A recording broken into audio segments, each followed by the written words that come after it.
시청자 여러분 안녕하십니까?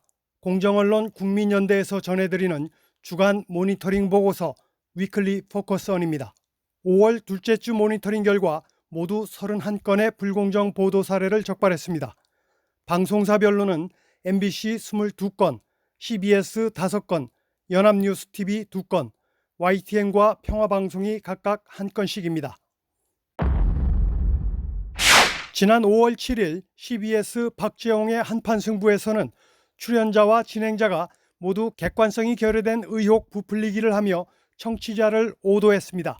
조국 혁신당 조국 대표는 검찰 조사서에 적혀 있다며 김건희 여사 모녀 수익 23억 원을 기정사실화해 말하고, 진행자는 청탁금지법 규정에 없는 배우자 처벌 등 사실과 다른 내용을 말했습니다. 그 김건희 씨와 그 어머니의 수익이 23억이라고 적혀 있는 상황에서 소환장을 보내지 않는 것은 통상의 검찰의 실무에서 있을 수 없는 일이거든요.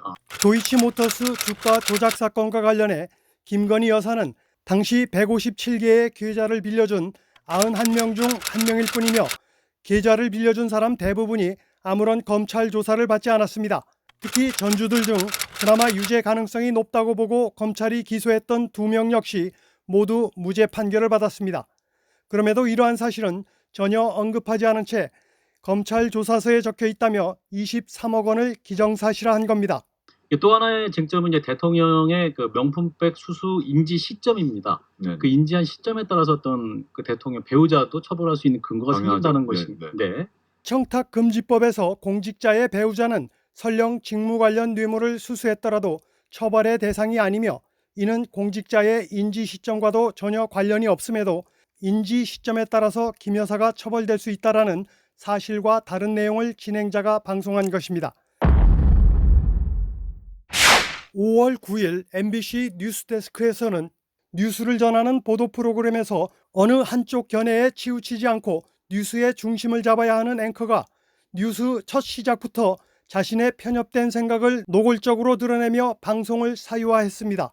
시각과 평가는 각각이겠습니다만 제가 보기엔 대통령의 대국민 메시지는 자화자찬 위주였고, 기자들의 질문에는 동문서답이 많았습니다. 그래서 앞으로도 큰 변화는 없겠다 싶었습니다.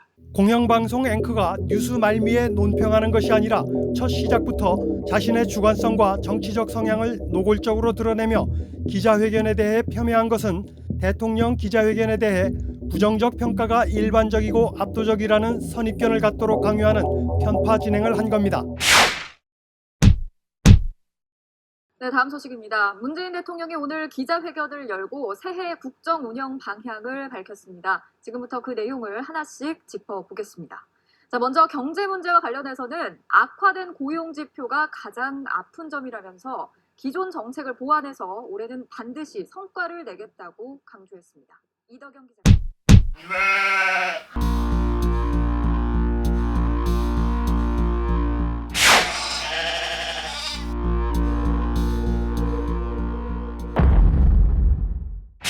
지난 5월 8일 MBC 권순표의 뉴스 하이킥에서는 국회의장 후보로 물망에 오르내리는 추미애 당선인이 대통령이 거부권 행사를 남발했다며 절반가량이 측근과 가족 비리에 대한 것이라는 허위 사실을 말했습니다.